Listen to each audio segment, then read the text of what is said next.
Welcome to 4C Radio.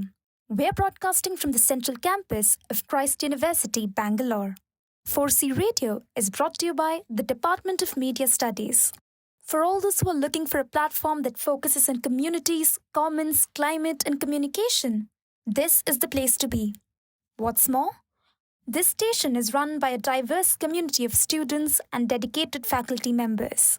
Tune in to experience hard-hitting interviews, fact checks and myth busting, on-ground stories, campus news, and all the creative expressions of our community. The semester break is finally over, and we're back with fresh energy.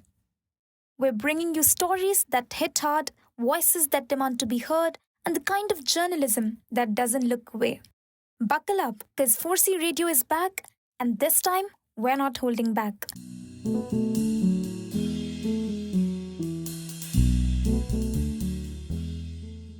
Bangalore runs on invisible labor.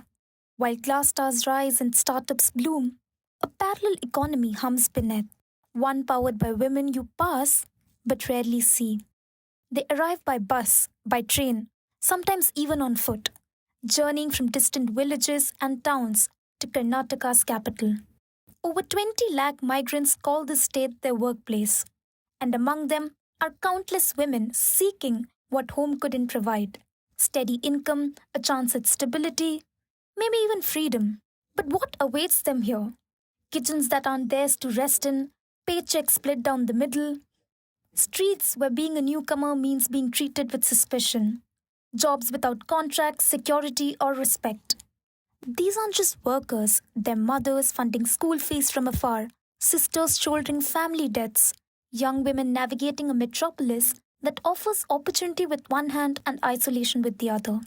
Is relocation an escape or simply a different kind of trap? Student journalists Rishika Bhatt and Desiree Bernadine Vartri sat down with 4 migrant women, Urmila, Doma, Reshma, and Shabnam, to hear what it's really like to chase survival in a place that feels both promising yet unforgiving.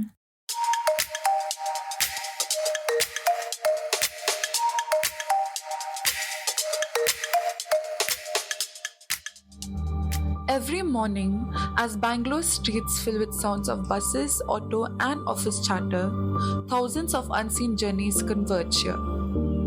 Behind the city's glittering IT towers and bustling cafes are the lives of women who have traveled hundreds of miles, leaving their families, children, and familiar languages in search of dignity and survival. Karnataka is home to over 20 lakh migrant workers, and in this vast movement of people, women play a quieter but no less powerful role. Most arrive from states like Bihar, Tamil Nadu, Jharkhand, Odisha, and West Bengal. They enter the cities beating hard through its most demanding doors, working as housemaids, cooks, cleaners, or in crowded corridors of hotels and restaurants where nearly 2 out of 3 workers are migrant and many of them are women. But these women are no more than statistics.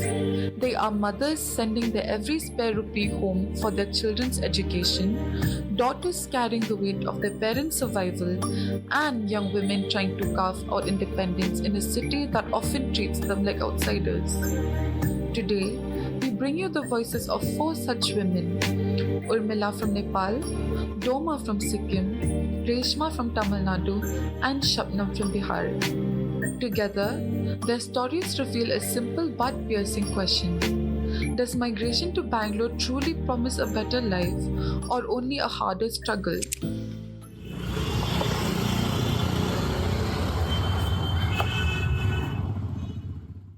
Urmila left her small village of Sukhat in Nepal nearly 24 hours from Kathmandu 2 years ago. She came here with one purpose: to earn, to save, and to take care of her family. बेंगलोरमा म आएको ठ्याक्कै अहिले 2 साल पुग्यो 2 years since I moved from Nepal to Bangalore. I came here to earn a living, hoping to build a future for myself and my family. My village name is Sukhat. Here, I work as a cook. We are caretakers of the building and cleaning. It is good and I am comfortable. Her work is simple: but it carries the weight of responsibility, not just for herself, but for her child and her in-laws back home. पहिला चाहिँ हल्का गाह्रो नै हुन्थ्यो कसैलाई नचिन्दाखेरि When I came first, I didn't know the language. I don't know much now too.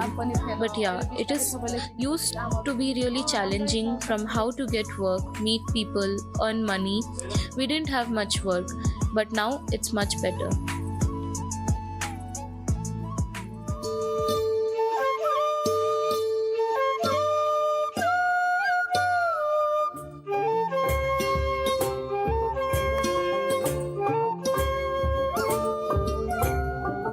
Is 29 years old, from North Sikkim.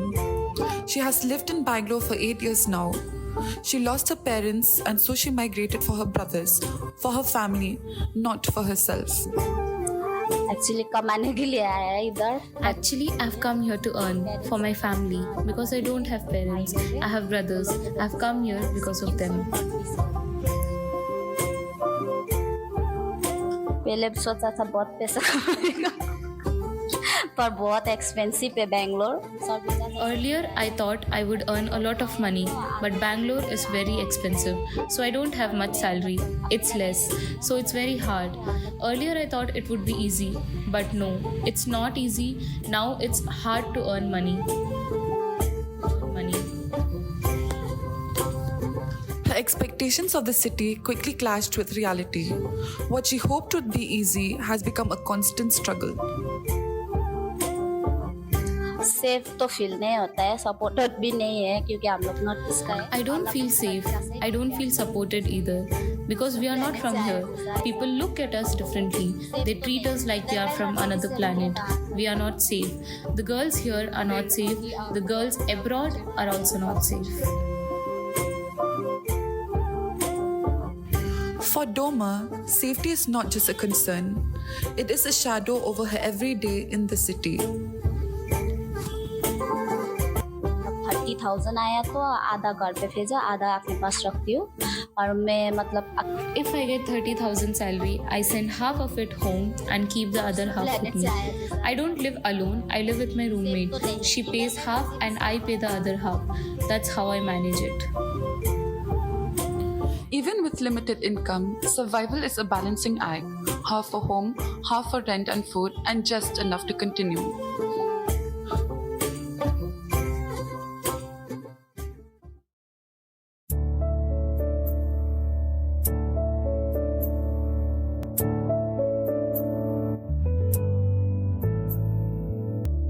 Reshma is 40 years old, living and working in Koramangala. She came here because of tension at home, but stayed for her children, her daughter in school and her son in the 9th grade. बच्चे लोगों के लिए इधर काम करने आया. अभी परवानी बच्चे लोग पढ़ाई कर रहा है. ठीक चल रहा है. There was tension at home. That's why I came to work. My girl is studying SLC. The boy is studying 9. After coming here, the future is getting better. आके भी होगा. मैं 8 साल हो गया इधर काम. 8 साल तब से सब बच्चे. After coming here, the people are very nice. It was a little difficult to go here and there. I was working from home. After coming here, the future is getting better. It's been 8 years since I came here. Since then, everyone is good. For Reshma, the city has been a place of adjustment, but also progress. She works not for herself, but for her children's education. ठीक है madam, ठीक है. हाँ ठीक है. थोड़ा कम रहेगा तो भी एडजस्ट It's करना very good, पड़ेगा madam. बच्चे लोगों के लिए. It's very good. If it's less, I will have to adjust for the children. Her words capture the silent strength of many migrant mothers, the ability to endure low pay as long as their children move ahead.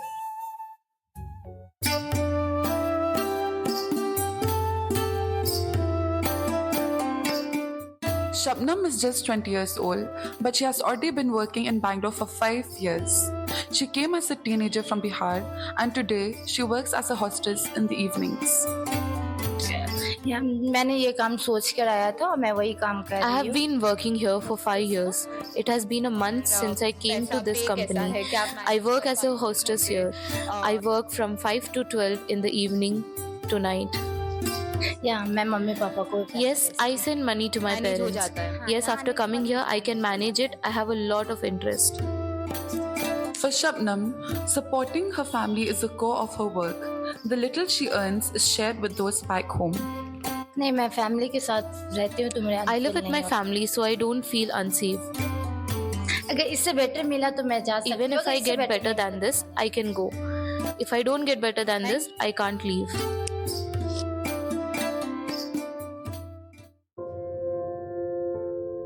Urmila, Doma, Reshma, and Shabnam are 4 women with 4 different journeys. Yet, their stories echo the same truth that migration for women is never just about work, it is about survival. Because behind every rupee they send home is a sacrifice, is a night spent worrying about safety, a meal skipped so money can be saved, and a dream set aside so someone else can live theirs. In India, women make up only about 20% of the country's migrant workforce, and most of them work in the lowest paid, least secure sectors like domestic work, caregiving, and hospitality. More than 80% of them are in informal jobs without contracts, without protections, and without benefits. For many, migration does not lead to prosperity, but to being trapped in an endless cycle of low wages, high cost, and constant precarity. Their struggles are invisible because their labor is invisible. Cooking, cleaning, caring that keeps the city alive, yet rarely respected or recognized. And the dangers are very real, from language barriers to harassment, from lack of housing rights to unsafe streets. These women carry the weight of both survival in the city and responsibilities for families far away. What is the cause of a better tomorrow when today is lived in fear and exhaustion? Migration was supposed to open doors, but for so many women, it has built cages of debt, danger, and dependency. And yet, they endure. Because behind every woman who works in silence, there is a family she is holding together.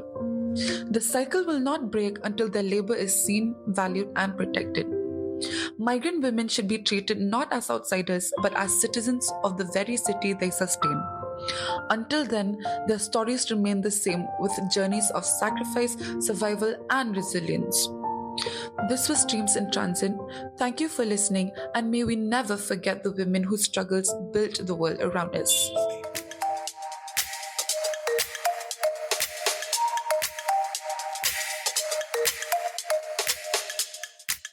At the end of the day, survival in Bangalore isn't just about earning, it's about dignity.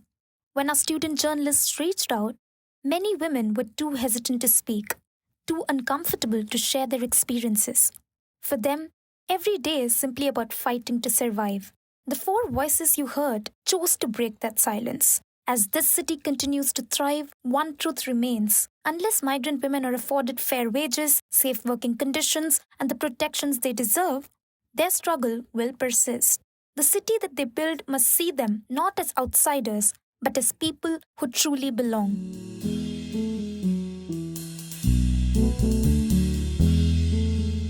And that brings us to the end of this episode on 4C Radio.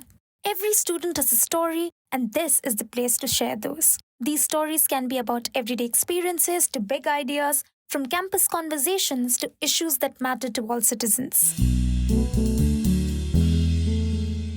This episode was edited by Aditya Srinivas and illustrated by Varnika Singh.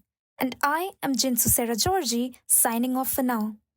If you would like to get in touch with us to share an idea or your feedback, we're listening. Reach out to us through the official handles of the 4C Media Hub. Until next time, stay curious, stay connected, and keep listening.